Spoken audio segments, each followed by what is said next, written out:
Sa ngalan ng Ama at ng Anak at ng Espiritu Santo. Panginoon, isugo mo ang iyong espiritu at pagpanibaguhin mo ang muka ng aming mundo.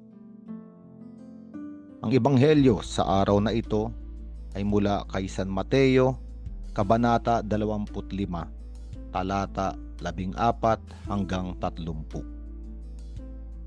At sa ebanghelyong ito ay inihalin tulad muli ang paghahari ng Diyos sa isang taong maglalakbay.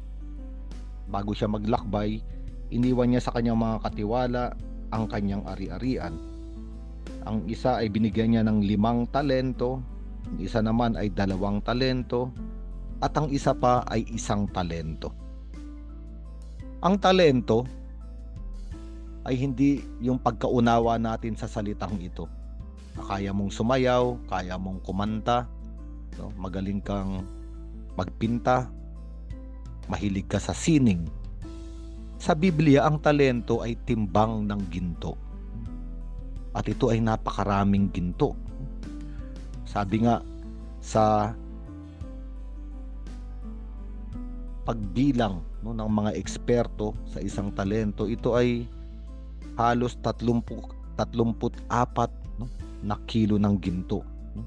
At kung susuriin sa presyo o sa halaga nito, ay maaaring magkahalaga ito ng mahigit 2 milyong dolyar. O sa salapi sa Pilipinas, maaaring mahigit na 100 milyong piso. At ito ay napakalaki. Napakalaki. Kaya nga, ang iniwan dito sa mga katiwala ay kanyang ari-arian. At iniwan niya ito ayon sa kakayanan ng bawat isa.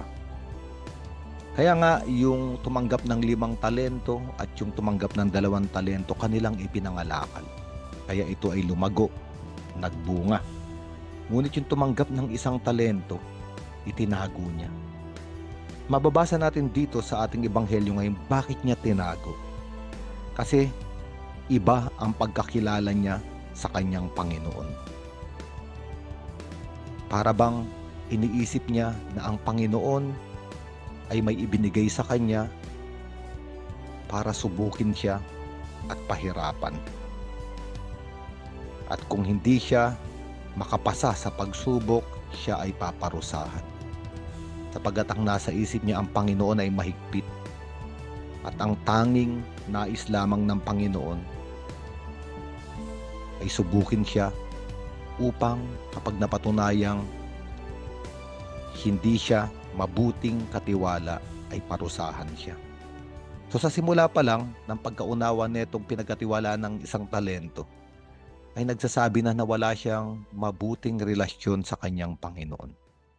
Kaya siya walang lakas ipangalakal ang ipinagkatiwala sa kanya, kaya itinago niya. Kaya nga pagbabalik ng Panginoon, ginantimpalaan yung 2 katiwalang ipinangalakal. Ibig sabihin, nagbunga yung ibinigay sa kanila ng Panginoon. Samantalang itong huling katiwala na pinagkatiwalaan ng 1 talento ay hindi nangalakal. Dahil nga mali ang pagkaunawa at pagkakilala niya sa kanyang Panginoon, kaya itinago niya. At anong ibig sabihin ito sa ating buhay? Maraming interpretasyon sa ebanghelyong ito. Pero ngayon pag-usapan natin yung ipinagkatiwala sa atin ng Diyos. Ano ba talaga yung ipinagkatiwala sa atin ng Diyos? Ang ipinagkatiwala sa atin ng Diyos ay ang ating mga buhay. Ang ating mga buhay ay higit pa ang halaga sa mga milyong-milyong piso. At ang ating buhay ay ibinigay sa atin ng Panginoon dahil tayo ay kanyang nilikha. At tayo ay nilikha sa wangis at larawan ng Diyos. At sino ba ang Diyos? Ang Diyos ay pag-ibig. Kaya nga ang ating buhay ay inaasahang maging isang buhay ng pag-ibig. At dahil ito ay pag-ibig, ang pag-ibig ay palaging lumalabas sa sarili. Ibinibigay ang sarili at ang buhay sa iba. At ito ang ibig sabihin ng pangangalakal. Ibig sabihin ng pangangalakal ay ibabahagi ko ang buhay ko sa iba upang ang buhay na ito ay magkaroon ng buhay. Yung taong hindi nangalakal, yung katiwalang itinago yung talento para sa kanyang sarili lamang. Ito yung nabuhay lamang para sa sariling kaligayahan. Hindi niya ipinangalakal ang kanyang buhay. Hindi niya ibinahagi. Kaya ito ay walang bunga. At bakit ba ang taong makasarili ay hindi nagbubunga? At ipinaliwanag ito sa ating ebanghelyo. Sapagkat mali ang konsepto niya o ang pagkaunawa niya sa Panginoon. Na para bang ang Panginoon ay madamot at ang Panginoon ay palaging may kukunin sa kanya. Kaya kailangan niyang ipagtanggol kung ano ang hawak niya.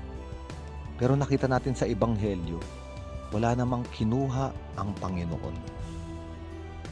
Yung mga pinagkatiwalaan niya at nangalakal at nagbunga ay binigyan pa ng higit.